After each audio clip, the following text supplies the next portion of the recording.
कारो रंग अक्सर माण्हुनि जो पसंदीदा हूंदो आहे ऐं उनखे पहिरींदड़ माण्हू ताक़तवर, ख़ूबसूरत ऐं शानदार नज़र ईंदा आहिनि। पर इन रंग खे बेहद पसंदि कंदड़ इहो बि ॼाणे वठनि त इहो रंग पंहिंजे अंदरि हाकारी खां सवाइ नाकारी ख़ासियतूं बि रखे थो।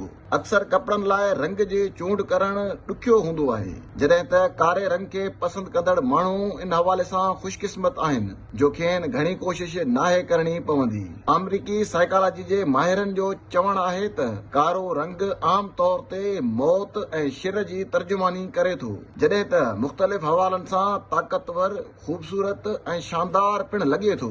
ॿिए पासे कारो रंग हाकारी ख़ासियतूं जीअं सकून बि रखे थो, जॾहिं त इन सां गॾोगॾु जिस्मानी असर बि इन सां वाॻियल आहे। कारो रंग एनर्जी घटि करे थो ऐं मूड खे डिप्रेस कंदो आहे ऐं जारियाणे अंदाज़ खे वधाईंदो आहे। ॿिया माहिर ॿुधाइनि था त कारो रंग पहिरींदड़ माण्हू डिप्रेस्ड हूंदा आहिनि। कारो रंग अव्हां जे ज़िंदगीअ जे हाकारी रुखनि खे खसे, अव्हां खे मायूसी में मुब्तला करे छॾींदो आहे। कारे रंग जे हाकारी रुखनि बाबति ॿुधायो वियो आहे त कारो रंग पहिरींदड़ माण्हू मुहतात, पुरसकून, जॾहिं त अहिड़ा माण्हू बुलंद हौसले ऐं पुरस्रार शख़्सियत जा मालिक हूंदा आहिनि।